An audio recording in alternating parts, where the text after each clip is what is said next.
बार वहां से क्रोधित होकर क्यों चले आए? अद्भुत, जैसे कि जानते ही नहीं। अब तुम उस कृष्ण से मित्रता करोगी तो मुझे तो क्रोध आएगा ही ना। अरे वो तो मैं उसे मूर्ख बना रही हूँ, केवल एक नाटक है। नाटक? किस लिए? इसलिए ताकि मैं उस लड़की का पता लगा सकूं जिसे वो अपने प्रेम जाल में फंसाना चाहता है, और उस भोली भाली लड़की का जीवन बर्बाद होने से बचा सकूं। हाँ, मैं राधा से प्रेम करता हूँ, प्रेम करता हूँ, प्रेम करता हूँ।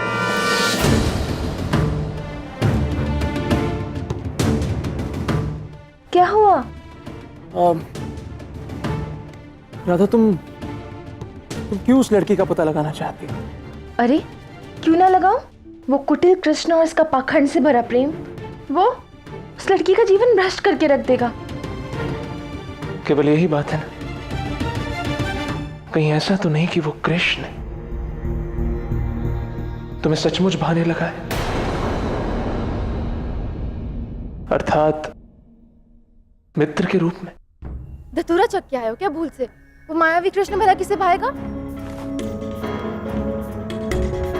राधा, मुझे क्षमा कर दो, तो मेरी बालपन की सखी हो। मैं तुम्हें उस दुष्ट कृष्ण के साथ मित्रता करते हुए देख नहीं पाया, इसलिए थोड़ा क्रोधित हो गया।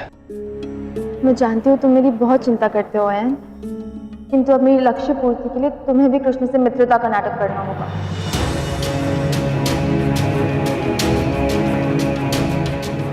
ठीक है, तुम जैसा कहोगी मैं वैसा ही करूंगा। मैं जानती थी तुम ना नहीं कहोगे। अब चलो भी।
बहना,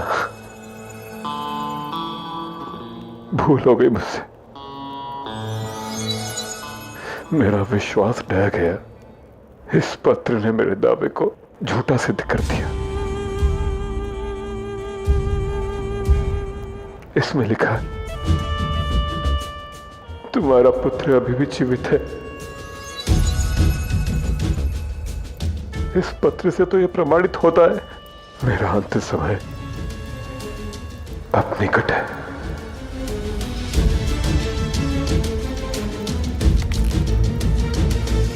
मैं तुम्हारा दोषी हूं और जीजाश्री का भी दोषी हूं। अपने भय के कारण मैं तुम्हें और जीजाश्री को कितने कष्ट दिए मैं जानता हूं। मैं तुम्हारे क्षमा के पात्र हूं ही नहीं। यदि मेरी नियति में, मेरे भाग्य में मृत्यु लिखी है तो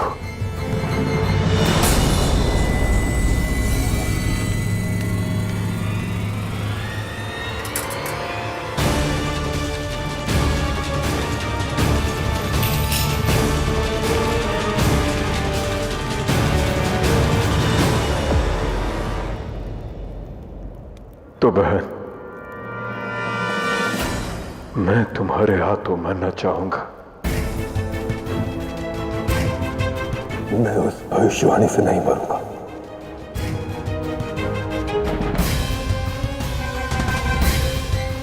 मैं तुम्हारा दोषी हूं, तुम मारोगी मुझे। करो प्रहार, मारो मारो मुझे।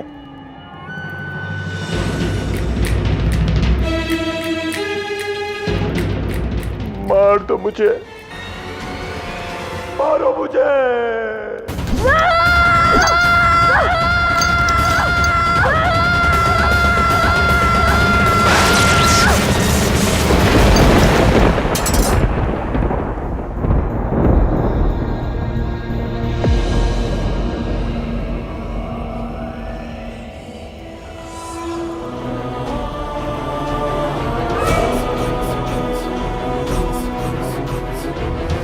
क्या बातें हो रही हैं मित्रों के बीच?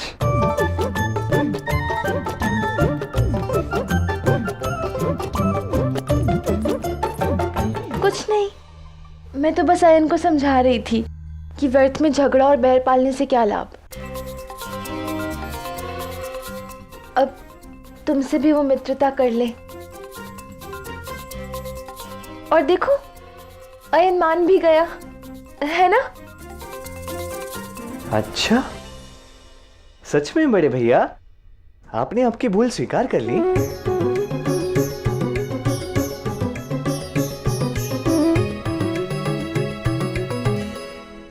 हाँ,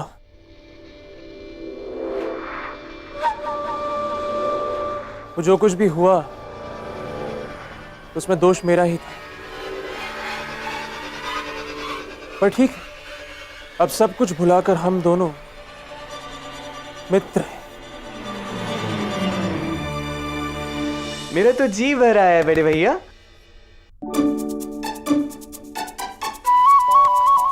आपका बड़ा ही आभारी हूं मैं। धन्यवाद। प्रेम की दूसरी सीढ़ी पार आ गया हूं मैं।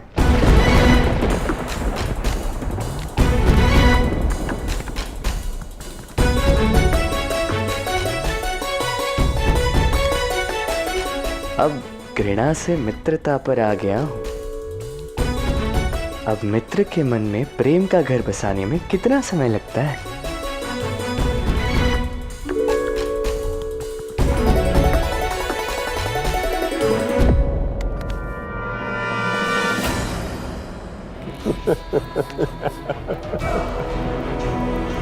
मिल गया प्रमाण बना।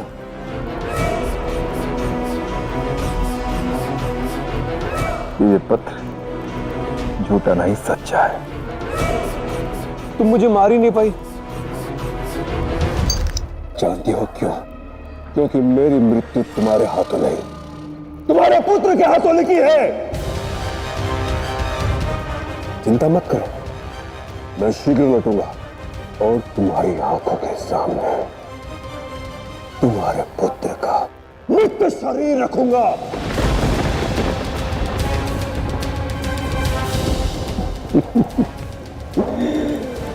अगर तुम जीवित बचे तो।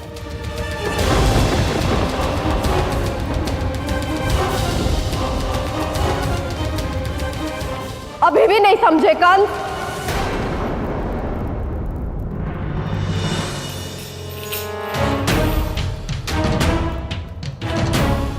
मैं तुम्हें नहीं मार पाई क्योंकि मेरे पुत्र के हाथों तुम्हारी मृत्यु की आकाशवाणी हो चुकी है, जो सत्य सिद्ध होगी। इतने वर्षों से इसी आस में बैठी हूं कि कब मेरा पुत्र आएगा और तुम्हें मार के संसार को एक सीख देगा कि चाहे बुराई कितनी भी ऊंची क्यों ना हो जाए, उसे अच्छाई के सम्मुख झुकना ही पड़ता है। आज जो हुआ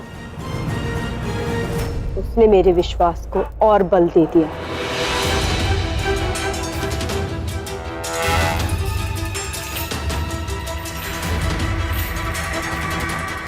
मैं तुम्हारा अंत देके बिना नहीं मरूंगी कंस।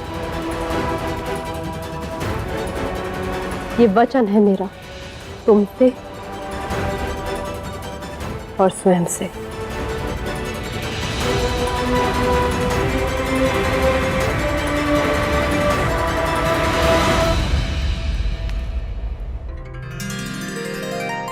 अग्नि मुद्रा।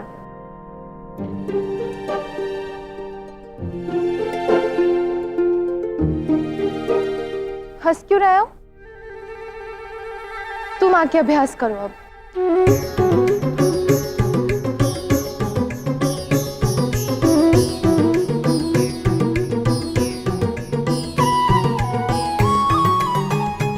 फिर से मुद्रा में दोष।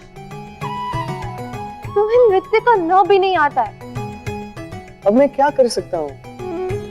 मैं न से नर हूँ, न से नारायण नहीं। ये 64 कलाओं में मैं प्रवीण हो जाऊं। अच्छा अच्छा ठीक है, मैं बताती हूँ। लो।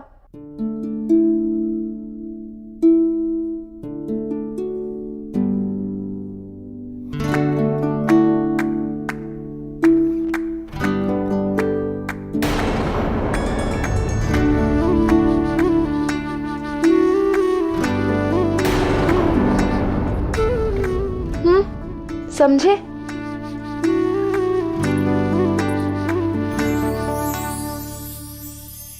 यदि 2 दिन में नृत्य सीखना है ना, तो नारायण ही बनना पड़ेगा।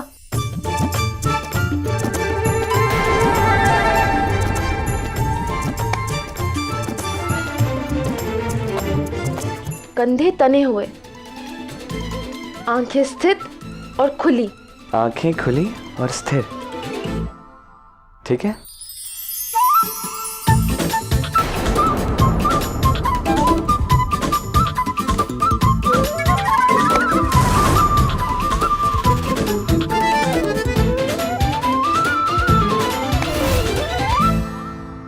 कहाँ जा रहे हो मित्र? बैठो यहीं और देखो।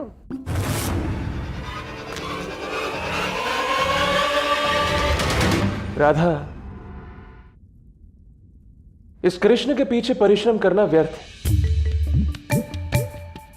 सुदेवी के विवाह तक तो नहीं, हाँ उसकी संतान के विवाह तक ये अवश्य मुद्रा ठीक करना सीख लेगा।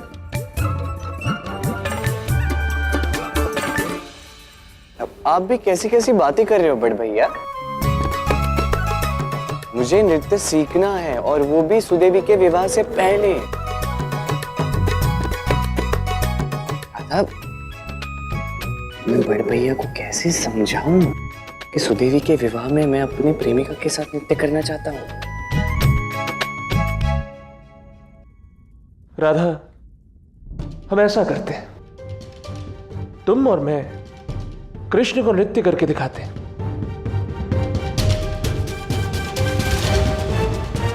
देखने से ही तो सीख मिलती है। कृष्ण हमें देखकर ही मुद्रा संचालन का अभ्यास कर लेगा। क्यों? हाँ, ये ठीक रहेगा। कृष्ण,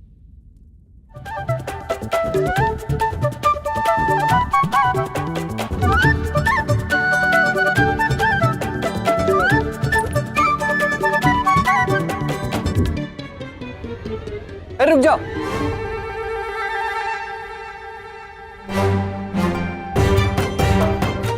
मुझे कहीं जाना है।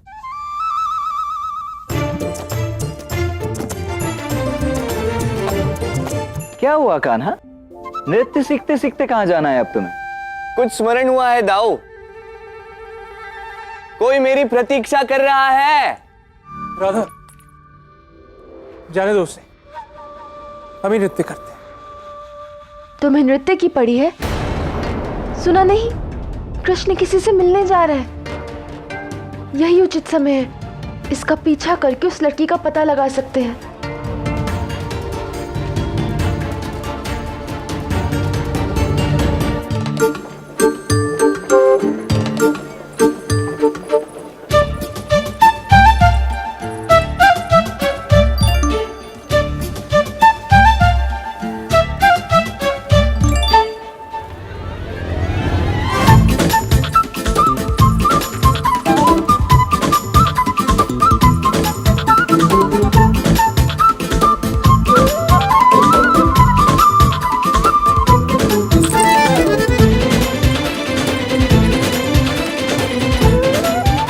संभाल कर, हमें देख ना ले।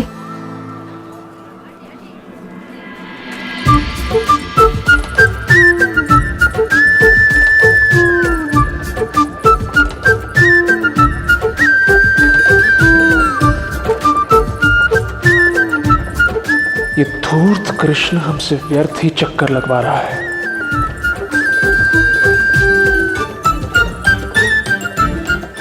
रुक जाओ राधा। ये जान चुका है कि हम इसका पीछा कर रहे हैं। अभी कुछ समय पहले ही तो हम इस स्थान से निकले।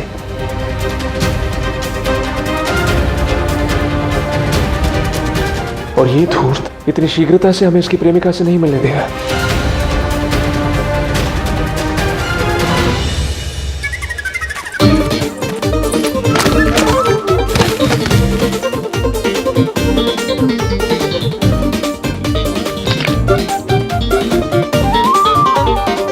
विचित्र बात है,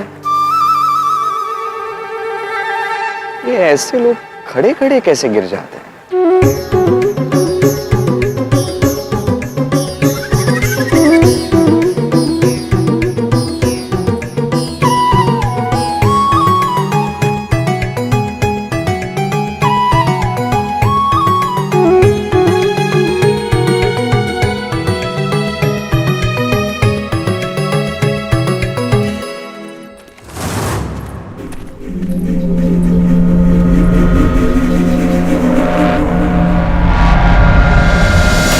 अरे अभी तो यहीं था, कहाँ गया?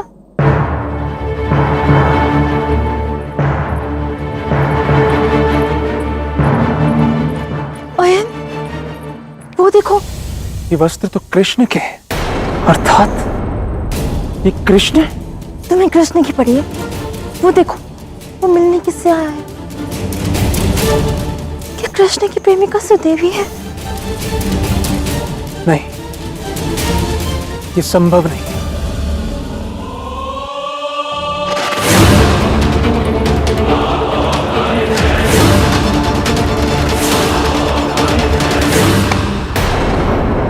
पकड़े गए धूर्त।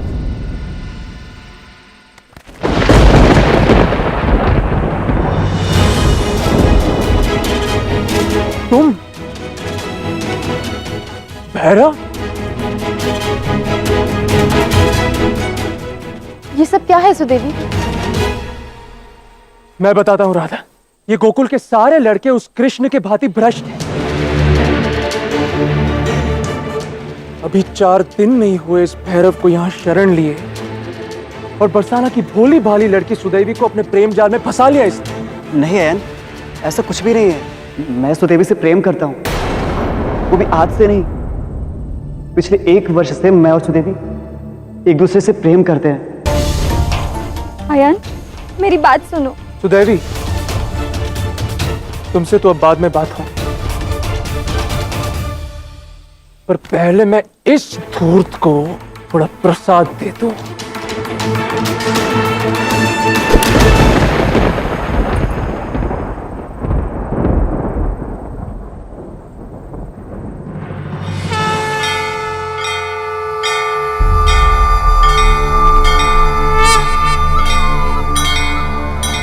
कौन हो भाई?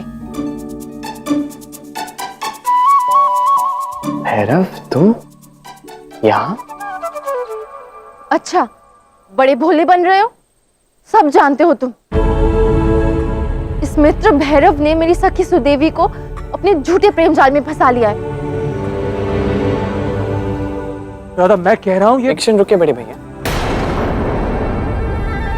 भैरव, राधा मेरी प्रिय सखी है, वो झूठ नहीं कहेगी। ये मैं क्या सुन रहा हूं? तुमने सुदेवी को फंसाया है?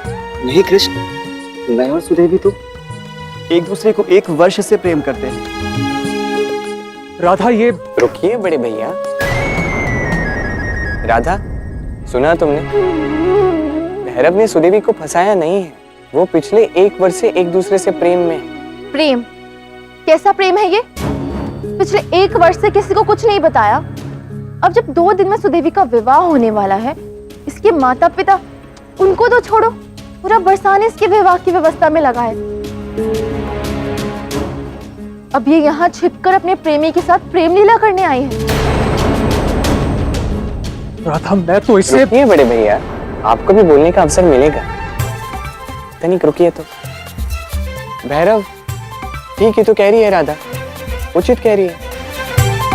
यदि तुम दोनों पिछले 1 वर्ष से प्रेम में हो तो अब तक अपने प्रेम की बात परिवार वालों को क्यों नहीं बताई? हम कुछ समय की प्रतीक्षा ही करते रह गए कृष्ण, और सुदेवी का विवाह कहीं और निश्चित हो गया। राधा, हमारी सहायता करो। तुम तो सुदेवी के परिवार वालों को जानती हो ना, तुम कुछ करोगी तो ही हमारा मिलन हो सकता है। ये कैसी बातें कर रही हो तुम सुदेवी? राधा को क्या पता प्रेम क्या होता है?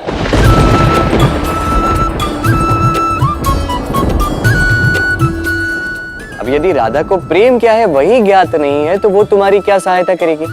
ठीक कहा मैंने राधा? ऐसा कुछ नहीं है कृष्ण, मैं समझती हूँ प्रेम को। क्या तुम्हें प्रेम की समझ है? तो बताओ प्रेम क्या होता है? प्रेम उन्हीं से किया जाता है जिससे हमारा कोई ना कोई संबंध होता है। सत्य। और यही सीख हमें हमारे गुरुओं और माता पिता से भी मिली। क्या बड़ भैया, आप कहाँ बूढ़े माता पिता को और गुरुओं को प्रेम की टेढ़ी पगडंडियों पे ला रहे हैं? प्रेम का आश्रम, उसका मार्ग, उसका लक्ष्य और उसका शास्त्र भिन्न है। प्रेम सबसे कठिन शास्त्र है और सबसे सरल भी। प्रेम तो 2 लोगों के एक होने के बीच से फूटता है, विरह की तपन में बढ़ता है और आंसुओं से फैलता है। और ये विद्यालय का नहीं, हृदय का शास्त्र है। अच्छा, तो तुम ही बताओ प्रेम पंडित कृष्ण, क्या करना चाहिए? अभी बृषभान काका और सुदेवी के माता पिता के सामने जाकर इन दोनों की प्रेम की बात को रखना चाहिए और उन्हें समझाकर इन दोनों का विवाह करवाना चाहिए।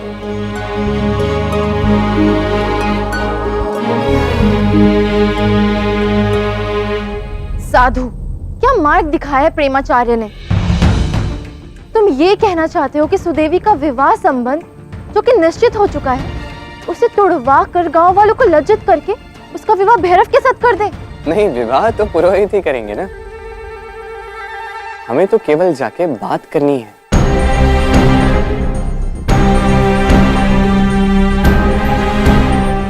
मेरे विचार से यही सबसे उचित विकल्प होगा। नहीं कृष्णा, इसमें मैं राधा के साथ हूँ। मैं अपनी प्रसन्नता के लिए अपने परिवार वालों को इस प्रकार लज्जित नहीं कर सकती।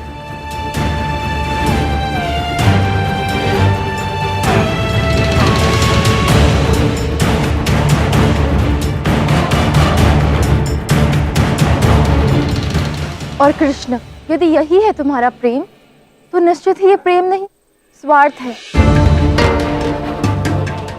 तो देवी की प्रसन्नता की चिंता है तुम्हें, पर उसके पश्चात उसके माता पिता के मान और सम्मान को जो ठेस पहुंचेगी उसका क्या, वो सोचा तुमने? लज्जित होकर आंखें झुक जाएंगी उनकी, धिक्कारेंगे लोग। तो मैंने उल्टा सुना कि संतान की प्रसन्नता देखकर माता पिता के मन को ठेस नहीं पहुंचती, बल्कि उनका सम्मान बढ़ता है।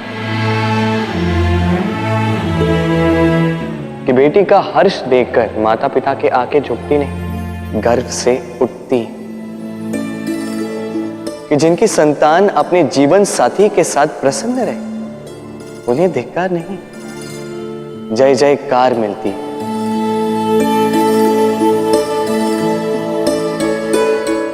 चलो मान लिया तुम्हारे कथित झूठे मान के लिए ही सही सुदेवी ने उससे विवाह कर लिया जिससे वो प्रेम नहीं करती, तो विवाह के पश्चात क्या सुदेवी प्रसन्न रह पाएगी?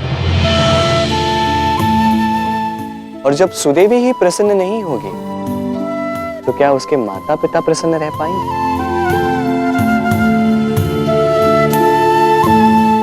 बेटी के जीवन में शांति, समृद्धि, ऐश्वर्य, यही चाहते हैं ना माता पिता? तो प्रेम ही शांति, समृद्धि और ऐश्वर्य का मूल है राधा। प्रेम को समझो, इनका साथ दो राधा। कृष्ण, तुम भैरव को समझाओ कि सुदेवी को भूल जाए। भूल गया समझो।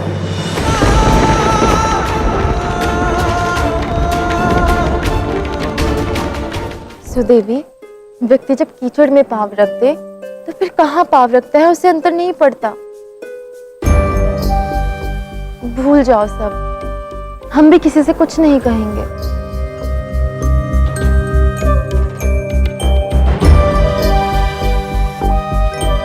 और कृष्ण, तुम भी किसी से कुछ नहीं कहोगे ना? सुदेवी का विवाह उचित प्रकार से पूर्ण करवाने में, भावी जीवन में वो प्रसन्न रहे, उसके प्रयास में मेरी सहायता करोगे ना?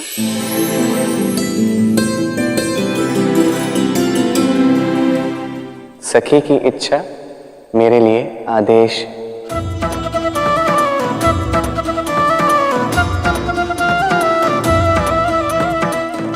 तुम चाहती हो कि सुदेवी का विवाह विधि पूर्वक हो जाए? होगा। भावी जीवन में वो प्रसन्न रहे? होगा। ये मेरा वचन।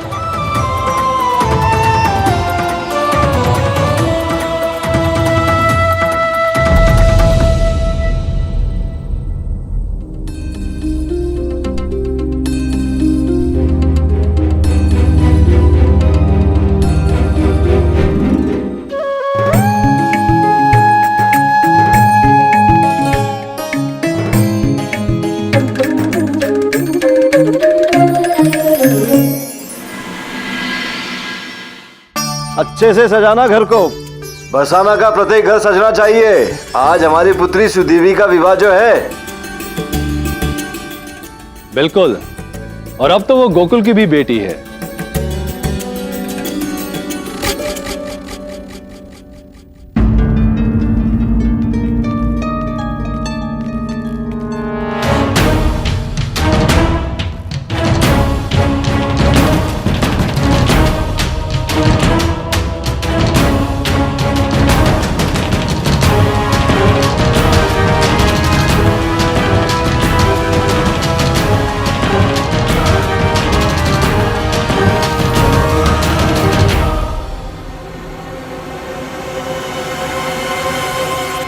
गोकुल के मुखिया नंद और बरसाना के मुखिया बृजभान एक साथ।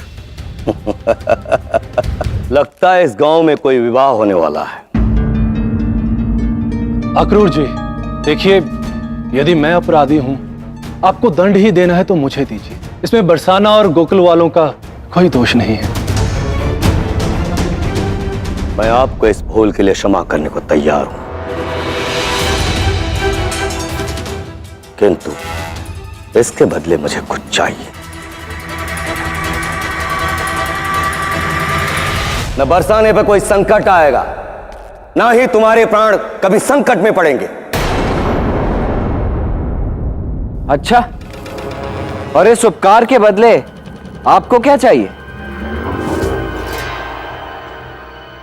कृष्ण कृष्ण कृष्ण कृष्ण।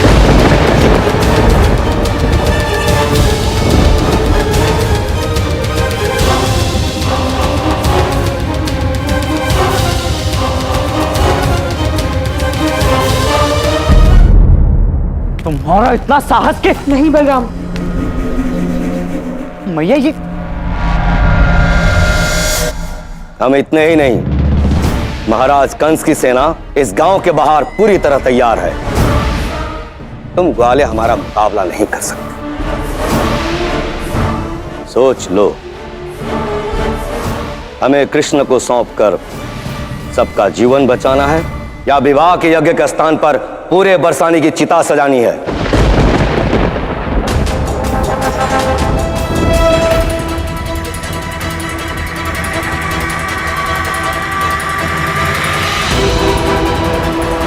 शास्त्रों में भी कहा गया है, एक के बलिदान से यदि पूरा गांव बसता है तो वो उचित है।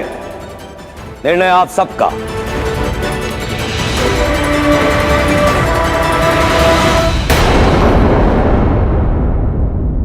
दो प्रहर हम प्रतीक्षा करेंगे, उसके पश्चात प्रहार।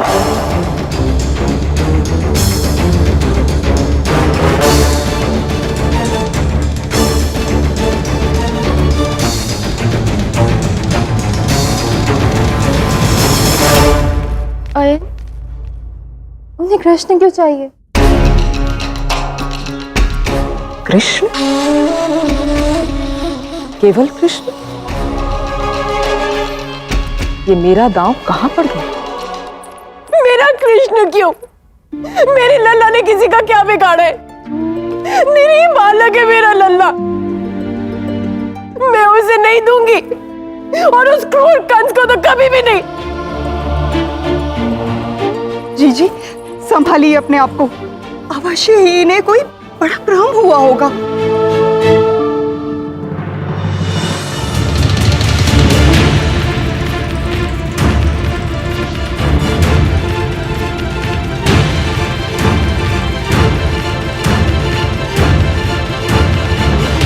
भैया,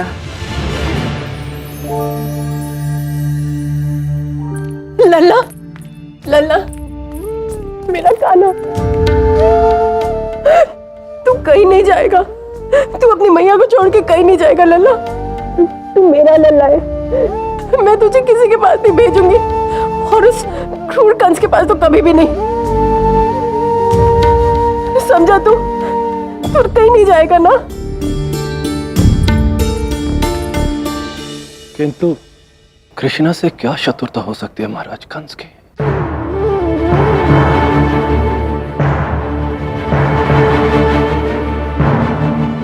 तुमने तो सुना ही होगा मुझे लेकर हुई भविष्यवाणी के विषय में, और उस बालक के विषय में भी। तो ये भी सुना होगा कि वो गोकुल में कहीं है।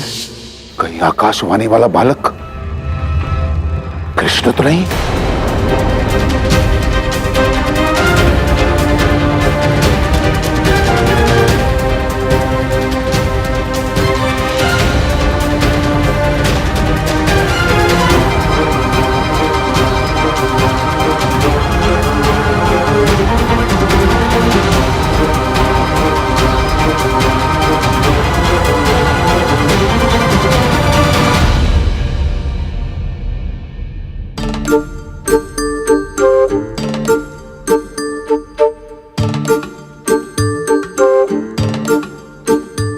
ये आप सब मेरी ओर इस प्रकार क्यों देख रहे हैं?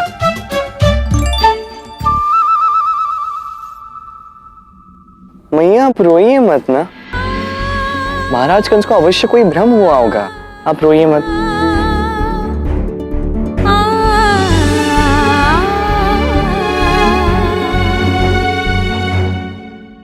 तुम्हें तो ज्ञात है ना, महाराज कंस जैसे महाबली से लड़ पाना सपने में भी नहीं सोच सकता मैं तो, है ना?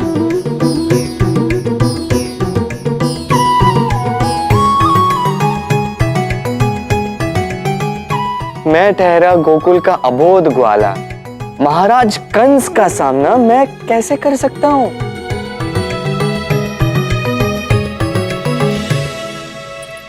मुखिया जी, समय अधिक नहीं है,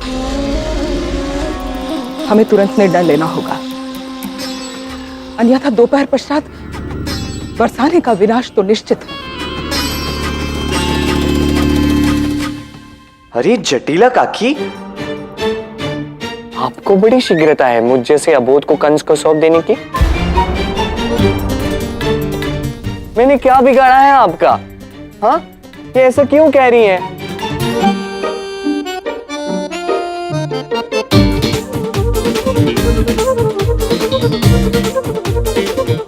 मैं तो मैया को छोड़ के कभी बाहर भी नहीं गया हूं, और आप तो मुझे नहीं, मुझे ऐसे क्यों डरा रही है? अब मत डराइए ना, मैंने क्या किया है? जटिला काकी, अब फिर मुझे डरा रही है ना?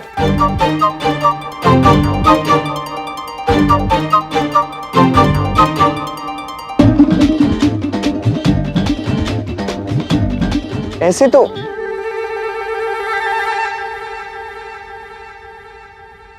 मुझे चक्कर आ रहे हैं।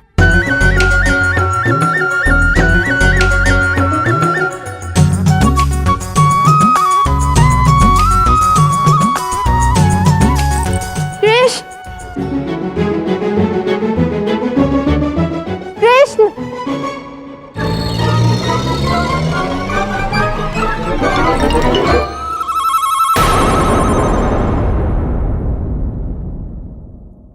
आयन तो नाटक करता ही और मुझसे भी करवाता है।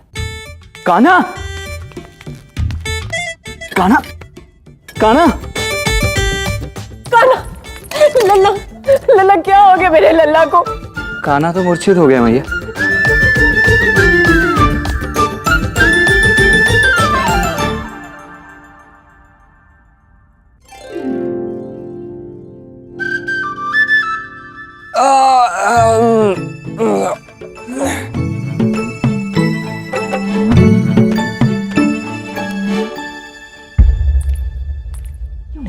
वैद्य जी, आखिर हुआ क्या है हमारे लल्ला को?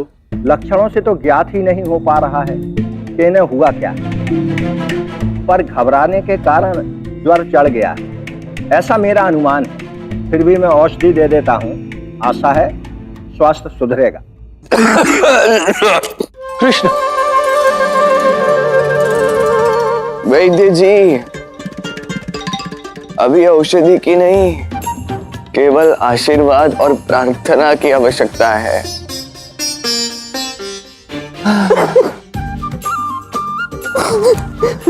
नहीं नहीं मैया, मत रोइए, मत रोइए, आप मत रोइए।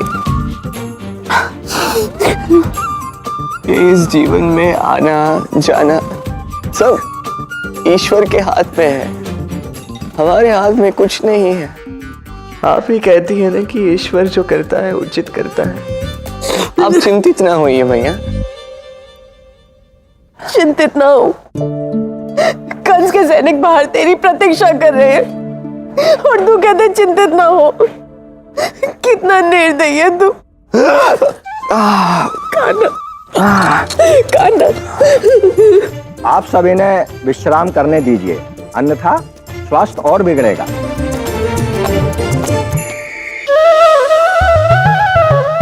मुझे समझ में नहीं आ रहा है कान्हा कि जब एक ना एक दिन कंस का सामना करना ही है, फिर इतना नाटक क्यों? यदि तुम्हें नहीं आना है तो ठीक है, मैं अकेला ही चला जाता हूं कंस के सामने। दाऊ, ये मत भूलिए, हम अभी भी मनुष्य की सीमाओं में बंधे हुए हैं। हम कंस के सामने नहीं जा रहे हैं क्योंकि कंस के सामने जाने का समय नहीं है। उसके पाप का घड़ा छलकने दीजिए। तब तक के लिए दुर्बल और असहाय बनना ही उचित होगा। वो फिर भी ठीक है कान्हा, किंतु जिसने भी हमारे यहां होने की सूचना उस कंस को दी है ना, उसे तो मैं जटिला काकी,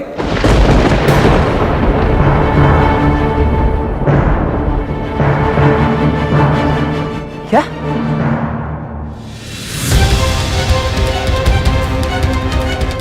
उन्हें तो मैं नहीं छोड़ूंगा कान्हा, कदापि नहीं। नहीं दाऊ,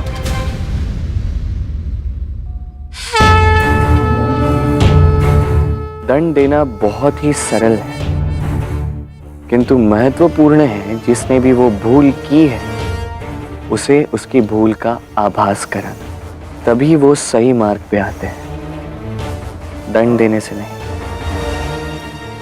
किंतु काकी ने संपूर्ण परिवार के प्राण संकट में डालकर ठीक नहीं किया। वही तो कान्हा, और उससे भी बुरा किया, मैया को रुलाकर।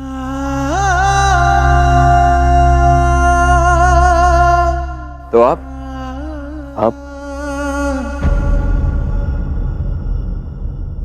न्याय यही कहता है कि एक माता के अश्रुओं का मोल केवल दूसरी माता के अश्रुओं से पूर्ण होता है। तो यदि आज एक मैया अपने पुत्र कान्हा के लिए रोई थी, तो अब दूसरी मैया अपने पुत्र आयन के लिए रोएगी।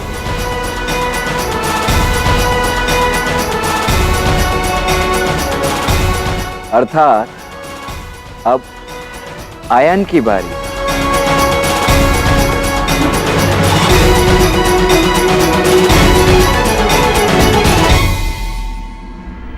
सब चुप क्यों खड़े?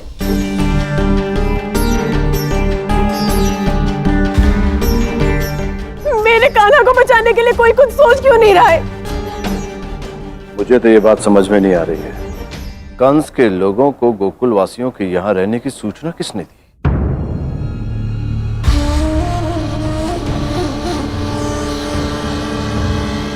और कौन होगा काका? घर का भेदी लंकाट है। वो जो कोई भी है इस समय हमारे मध्य में ही खड़ा है।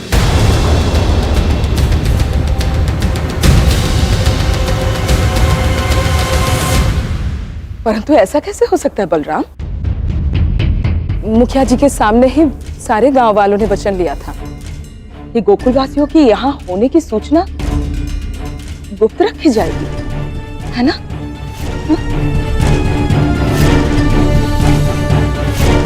हाँ, किंतु वचन लेने में और उसे निभाने में बहुत अंतर होता है जटिला काकी।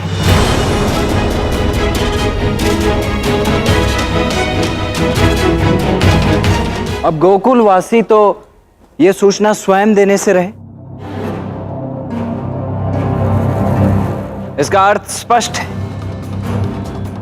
कि ये किसी बरसाने के कपटी और विश्वासघाती का ही कार्य हो सकता है।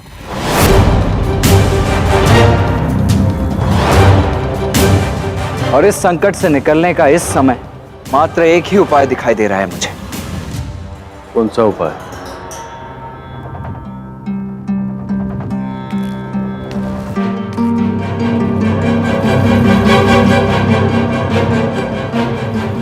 मैं और आयन कंस की सेना का सामना करेंगे।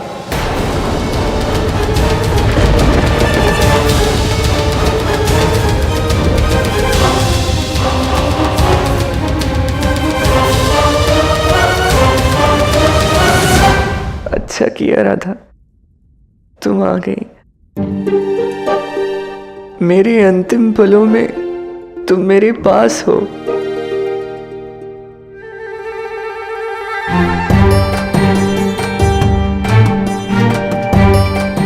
तुम्हारी आंखों में अश्रु, कहीं तुम मेरे लिए चिंतित तो नहीं हो? नहीं तो?